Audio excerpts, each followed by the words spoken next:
Sir किस तरह से देखते हैं, जिस तरह से सुबह सुबह 5 बजे पहुंचना वहां पे और गिरफ्तारी करने की कोशिश करना और इस तरह से ट्रीट करना जैसे कोई अपराधी हो?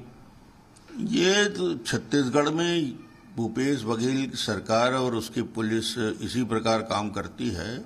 अघोषित आपातकाल है छत्तीसगढ़ में, किसी के खिलाफ भी एफआईआर, किसी को भी गिरफ्तार करना, और वही आदत उनकी बनी हुई है। राहुल गांधी को खुश करने के लिए कुछ भी कदम उठाने के लिए कार्रवाई करते हैं। अब उत्तर प्रदेश में जाके सादे वेश में 15 लोग घूम रहे हैं और वहां जाके डीएनए के एडिटर को पकड़ने के लिए न जांच हुई, न बातचीत हुई, न उनके बयान दर्ज किए गए। उन्होंने ऐसे भी गलती अपनी स्वीकार करके क्षमा भी मांग लिया था। उसके बाद इस प्रकार की कार्रवाई और वहां घुस के एक संपादक को अरेस्ट करने की कार्रवाई करना, मुझे लगता है कि जो परंपरा छत्तीसगढ़ में बनी हुई है वो वहां लागू करना चाहते हैं।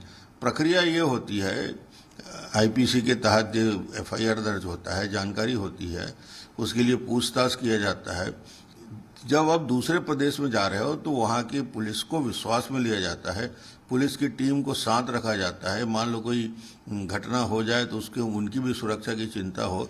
बिना बताए सादे वेश में घूम रहे हैं और कोई भी छत्तीसगढ़ पुलिस बता के किसी को भी अरेस्ट करके छत्तीसगढ़ में ला सकता है।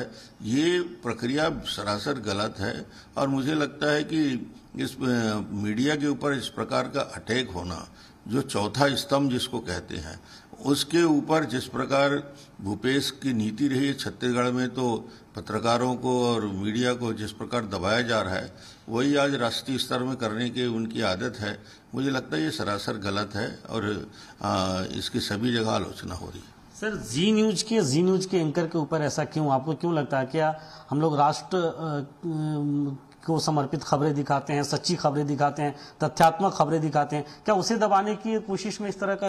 इनका सिर्फ एक ही लक्ष्य है, कांग्रेस, राहुल गांधी, प्रियंका गांधी इनकी तारीफ करे, भूपेश बघेल की तारीफ करे और जो सही और स्वच्छ समाचार देता है, जो ईमानदारी के साथ पत्रकारिता करने में लगे हुए हैं और जो देश हित में, राष्ट्रीय हित में अपनी आवाज को बुलंद करने वाले लोग हैं, उनको इस प्रकार से दबाने की ये साजिश का हिस्सा है।